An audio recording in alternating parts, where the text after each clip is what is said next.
Hello friends, this video is based on some important article of Indian Constitution कि हमारे संविधान में बहुत सारे ऐसे important आर्टिकल हैं जो कि भारत के संविधान में दिए गए हैं, लिखे गए हैं। ओके, तो टोटल कितने आर्टिकल है आपके कॉन्स्टिट्यूशन में? 395, जो कि आपके प्रेजेंट टाइम में 448 हो गए हैं आपके, इसके आसपास है। ओके, आपके कितने पार्ट है आपके कॉन्स्टिट्यूशन में? तो आपके वर्तमान समय में टोटल 22 भाग है, जो कि 25 बताए जा रहे हैं। ओके, फिर है आपके कितनी शेड्यूल है आपकी कॉन्स्टिट्यूशन में? तो टोटल 12 शेड्यूल है। ओके, तो आपके कॉन्स्टिट्यूशन में हम सभी जानते हैं कि 395 आर्टिकल है और 22 पार्ट है और 12 क्या है आपके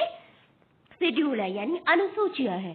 तो इसी प्रकार से बहुत सारे मोस्ट इम्पोर्टेंट आर्टिकल है, जैसे आपने सुना होगा जो फंडामेंटल राइट्स है, यानी हमारे जो मौलिक अधिकार है वो किस भाग में है आपके? भाग पार्ट 3 और आर्टिकल 12 से 35 के बीच, 12 to 35 तक आपके फंडामेंटल राइट्स जो कि मौलिक अधिकार है जो कि नागरिकों को प्रदान किए गए। तो टोटल कितने फंडामेंटल राइट्स है आपके? 6 फंडामेंटल राइट्स है।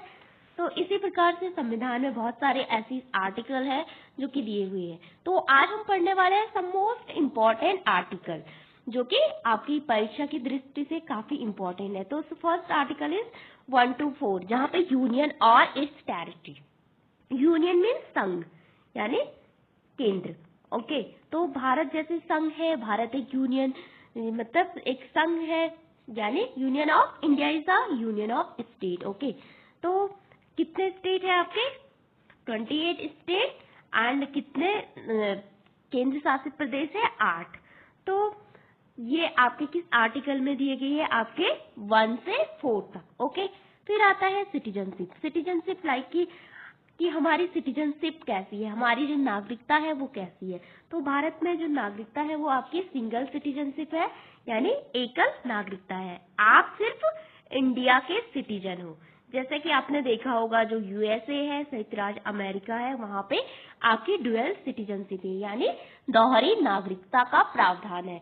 तो दोहरी नागरिकता मतलब आप की स्टेट के भी नागरिक है, यानी भारत के पर्सपेक्टिव में ले तो आप उत्तराखंड के भी सिटीजन है और आप इंडिया के भी सिटीजन है। तो वहां पे जो यूएसए है वहां पे आप स्टेट के नागरिक भी होते हैं और आप केंद्र के यानी अमेरिका के नागरिक भी होते हैं। फिर जैसे स्विट्जरलैंड है, वहां पे आपका होता है आप जिले के, वहां पे मतलब सिटीजनशिप वो 3 भागों में है, जैसे कि आप स्टेट की नागरिक है, फिर राज्य के नागरिक है, फिर आप देश की नागरिक है। तो भारत में केवल एक ही सिटीजनशिप है, आप ओनली इंडिया के सिटीजन हो। ओके, फिर आता है फंडामेंटल राइट, यानी जो फंडामेंटल राइट है, हमारी जो मौलिक अधिकार है वो टोटल 6 है। पहले 7 थे। राइट टू प्रॉपर्टी को कॉन्स्टिट्यूशन मतलब हमारे मौलिक अधिकार से अबॉलिश करके आपके एक लीगल राइट बनाया गया है। ओके, फिर है आपका 36 to 51 डीपीएसपी, यानी directive principle of state policy, जो कि सरकार को, राज्यों को, गवर्नमेंट को निर्देश देते हैं कि आपको पॉलिसीज कैसे बनानी है, आपको किस प्रकार से वेलफेयर स्टेट की स्थापना करनी है, किस प्रकार से आपको सोशल और जो पॉलिटिकल डेमोक्रेसी है उसको मेंटेन करना है, किस प्रकार से आपको एक अच्छे राज्य की निर्माण करना है। तो वो किसमें है आपके? DPSP article 36 to 51।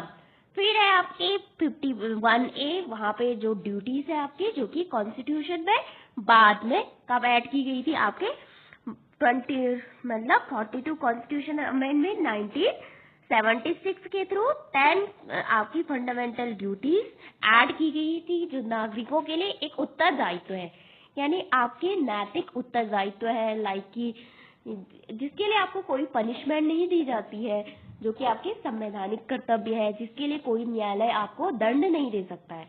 तो इंदिरा गांधी के टाइम पे, यानी जो प्राइम मिनिस्टर इंदिरा गांधी थी, उन्होंने इमरजेंसी के टाइम पे आपके कुछ फंडामेंटल ड्यूटीज आपके कॉन्स्टिट्यूशन में डाली थी।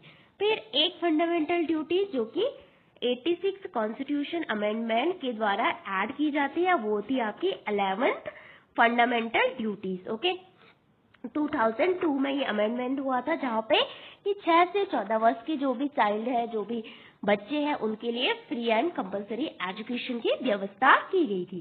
फिर है आपका 52 से 62 जो कि प्रेसिडेंट ऑफ इंडिया के बारे में बात करता है, भारत के राष्ट्रपति, उनकी शक्तियां, उनके कार्य, उनके निर्वाचन के बारे में यहाँ पे बातें की जाए। आर्टिकल 75 to 78 की talk about the prime minister of India, council of minister and power of prime minister, power of council of minister, इनके बारे में बात करता है। फिर है अटॉर्नी जनरल ऑफ इंडिया, जो कि भारत सरकार के विधि सलाहकार होते हैं, उनके बारे में बात करता है 76। फिर है आपके 167 जो कि सीएम यानी राज्यों के जो चीफ मिनिस्टर होते हैं, उनके बारे में आपके कौन सा आर्टिकल बात करता है? 167। फिर है 2 यानी 280 जो बात करता है आपका talks about the finance commission यानी वित्त आयोग, जो सेंटर और स्टेट के भी जो भी मनीस होती है, जो भी फाइनेंस होता है, उनका डिस्ट्रीब्यूशन करता है। फिर है आपका election of commission of India, जो भारत में निर्वाचन कराने वाली एक कॉन्स्टिट्यूशनल बॉडी है, 324। फिर है 343 जो कि Hindi as a official language. Official language की राजकाज की भाषा यानी जो कि ऑफिशियल कार्यों की जो भाषा है, वो है आपकी हिंदी के बारे में बात करता है, 343। फिर है 352 जो कि नेशनल इमरजेंसी। तो हमारे देश में जो नेशनल इमरजेंसी थी, वो अभी तक केवल 3 टाइम लगी है। एक लगी है 352 के अंतर्गत 1962 में, यानी भारत और चाइना का इंडो चाइना जब वॉर हुआ था। फिर है 1965 जो कि भारत पाक वॉर के समय, और 1975 जो कि जो इंदिरा गांधी के द्वारा जो इंटरनल डिस्टरबेंस यानी आंतरिक कारणों के कारण भारत में इमरजेंसी लगाई गई थी। तो राष्ट्रीय आपातकाल की व्यवस्था आपसे की गई है 352 के अंतर्गत। फिर है 356 जो कि राज्यों में प्रेसिडेंट रूल की व्यवस्था करता है, लाइक कि जो स्टेट गवर्नमेंट वो अपने कॉन्स्टिट्यूशन के अकॉर्डिंग यानी इंडिया के कॉन्स्टिट्यूशन के अकॉर्डिंग काम नहीं करती है, नहीं कर रही है, संवैधानिक तंत्र की विफलता है यहाँ पे। तो जैसे आपने देखा होगा हाल ही में भारत के मणिपुर स्टेट में मतलब जो प्रेसिडेंट रूल लगा हुआ था, तो आर्टिकल 356 बात करता है आपके किसके बारे में? राष्ट्रपति शासन राज्यों में। फिर है 360 जो कि फाइनेंशियल इमरजेंसी, जो कि भारत में अभी तक एक भी बार आपकी फाइनेंशियल इमरजेंसी नहीं लगी है। इसके अलावा बहुत सारे आर्टिकल है, जैसे कि आपने सुना होगा 312 जो कि ऑल इंडिया जो भी सर्विस है, जैसे आईएएस, आईपीएस, आईएफएस की बात करता है। फिर है आपका 368 जो कि कॉन्स्टिट्यूशन में अमेंडमेंट की बात करता है। फिर है आपके बहुत सारे आर्टिकल, जैसे 301 है, वो आपके राइट टू प्रॉपर्टी की बात करता है। फिर है आपके जो कि 110 जो कि मनी बिल की बात करता है, तो और 315 जो कि संघ और लोकसेस जो भी सेवाएं होती है, जो उनकी बातें करता है। तो इस प्रकार से हम देखते हैं कि भारत के संविधान में बहुत सारे आपको आर्टिकल प्रोवाइड किए गए हैं, जिनको हमें किसी भी एग्जाम के लिए पूरे आर्टिकल रटने नहीं होते हैं, बल्कि जो आर्टिकल आपके न्यूज में लगातार रहते हैं, जो इम्पोर्टेंट है, वही हमारी परीक्षा की दृष्टि से भी इम्पोर्टेंट होते हैं। तो thank you for watching this video.